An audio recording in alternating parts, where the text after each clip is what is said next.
Hello Imogen, hello Josh, and hello to any other children watching today. I've got a book of stories here, and this one is for slightly older children. I think it's going to be something Imogen will like. And it's about somebody called My Naughty Little Sister.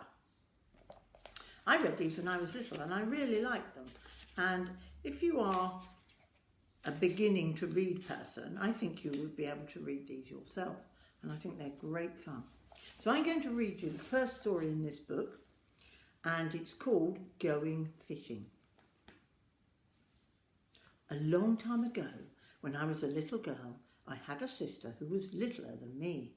My little sister had brown eyes and red hair and a pinkish nose, and she was very, very stubborn. When you told her to smile for her photograph, she said, "No, I don't want to." But if you gave her an ice cream or a chocolate biscuit or a toffee drop, she said, "Thank you," and smiled and smiled.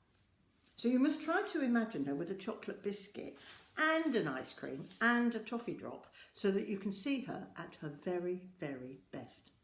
Imagine very hard. There, doesn't she seem like a bright, happy child? Well, now I'm going to tell you some stories about her which I think you will like. And the very first story is called Going Fishing, and here it is. One day, when I was a little girl, and my sister was a very little girl, some children came to our house and asked my mother if I could go fishing with them. They had jam jars with string on them, and fishing nets, and sandwiches, and lemonade. My mother said yes, I could go with them, and she found me a jam jar and a fishing net, and cut me some sandwiches. Then my naughty little sister said, "I want to go, I want to go," just like that. So my mother said I might as well take her too. Then my mother cut some sandwiches for my little sister, but she didn't give her a jam jar or a fishing net because she said she was too little to go near the water. My mother gave my little sister a basket to put stones in because my little sister liked to pick up stones. And she gave me a big bottle of lemonade to carry for both of us. My mother said, "You mustn't let your sister get wet. You must keep her away from the water." And I said, "All right, Mother, I promise." So then off we went to the little river, and we took our shoes off and our socks off, and we tucked up our clothes, and we went into the water to catch fish with our fishing nets. And we filled our jam jars with water to put the fishes in when we caught them.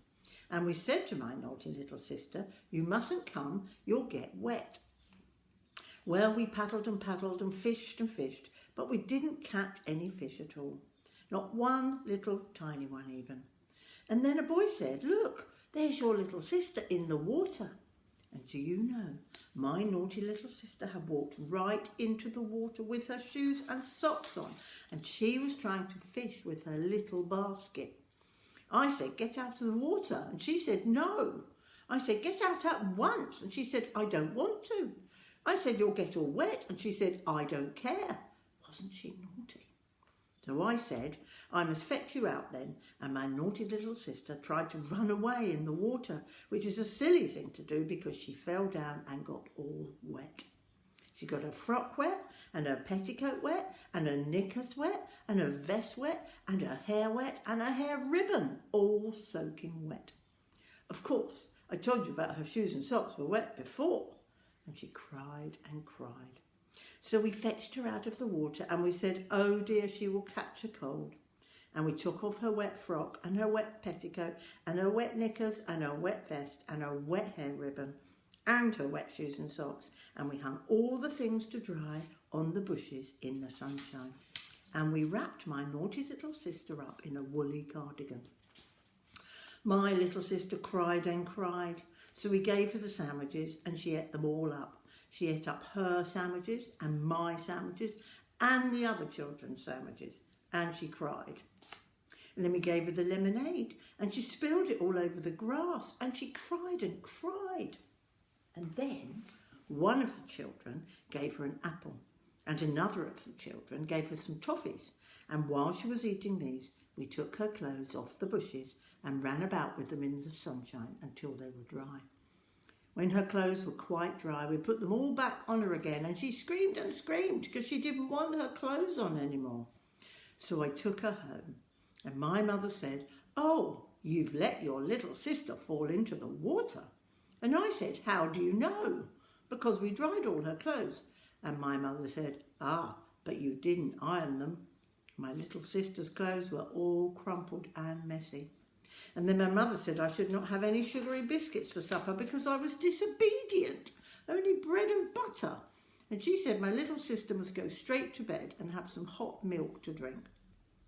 And my mother said to my little sister, "Don't you think you were a naughty little girl to go in the water?" And my naughty little sister said, "I won't do it any more because it was too wet." But you know, when my mother went to throw away the stones out of my little sister's basket, she found a little fish in the bottom which my naughty little sister had caught. How about that? That's the end of that story. Bye for now.